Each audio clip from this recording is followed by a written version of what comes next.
Animation series और science fiction movies में हमेशा फ्यूचर की एक झलक दिखाने की कोशिश की जाती है। पर क्या हो अगर किसी कार्टून टीवी सीरीज में दिखाया गया कोई इवेंट फ्यूचर में वाकई हो जाए, और वो भी इतना एक्यूरेट कि उसको कोइंसिडेंस कहना इम्पॉसिबल है।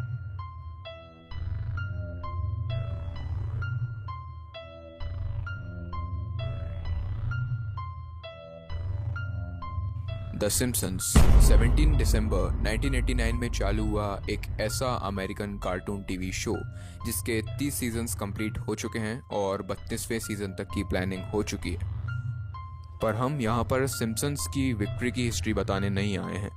डोनाल्ड ट्रंप की प्रेसिडेंसी से लेकर नोबेल प्राइज विनर तक का नाम इस टीवी सीरीज में एक्चुअल इवेंट से 10-15 साल पहले ही दिखा दिया गया था।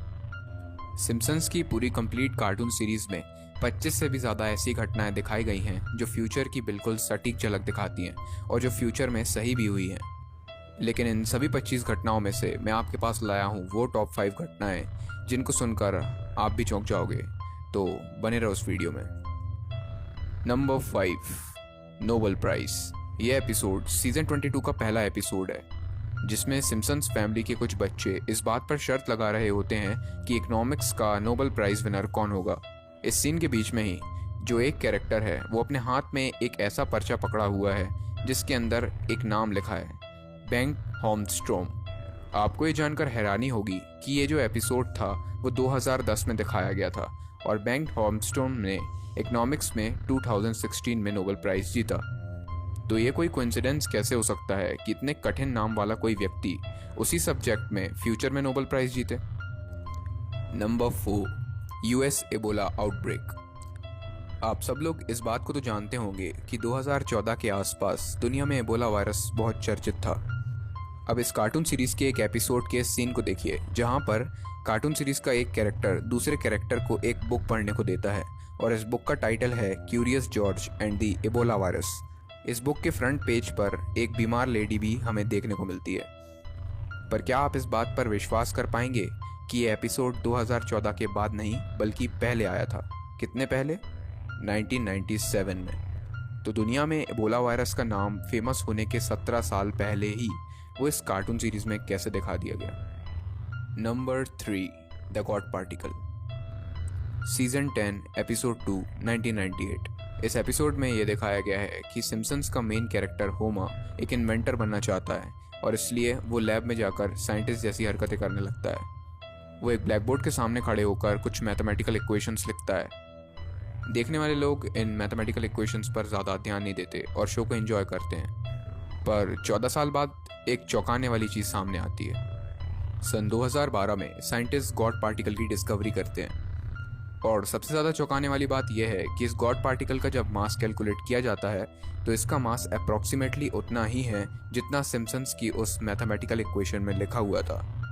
तो किसी आदमी का नाम कोइंसिडेंस हो सकता है, दुनिया में होने वाला कोई इवेंट कोइंसिडेंस हो सकता है, लेकिन गॉड पार्टिकल जैसी कॉम्प्लेक्स चीज़ का एक कॉम्प्लेक्स मैथमेटिकल इक्वेशन में मास सही होना कोइंसिडेंस नहीं हो सकता। Number 2, faulty voting machines. इस एपिसोड में ये दिखाया गया है कि होमर बराक ओबामा की प्रेसिडेंसी से खुश होकर अगली बार भी उन्हीं को इलेक्ट करने के लिए वोटिंग मशीन में उनके नाम का बटन दबाता है। पर जो वोटिंग मशीन होती है वो ख़राब होती है और उसका वोट जॉन मकेन नाम के एक पॉलिटिशियन को चले जाता है। पर आश्चर्य की बात तो तब हुई कि 4 साल बाद 2012 के प्रेसिडेंशियल इलेक्शन में जब एक व्यक्ति ने बराक ओबामा को वोट देने के लिए मशीन पर क्लिक किया तो उसका वोट मिट रोमने नाम के दूसरे पॉलिटिशियन को चला गया।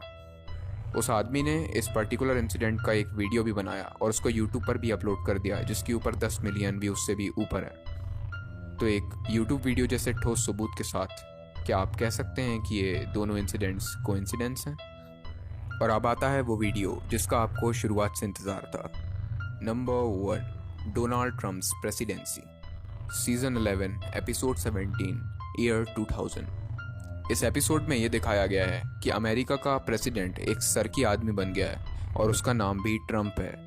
आप इस कार्टून कैरेक्टर के चेहरे को एक्चुअल डोनाल्ड ट्रंप के चेहरे से मिलाकर भी देख सकते हैं। इस एपिसोड में वो पॉलिटिशियन एस्केलेटर से नीचे उतरता दिखता है और मज़े की बात देखिए कि उसके कुछ सालों बाद एक्चुअली डोनाल्ड ट्रंप उसी ड्रेस में वही एक्शंस करते हुए उसी एस्केलेटर से नीचे उतरते हैं जो सिम्पसन्स की उस सीरीज़ में दिखाया गया था।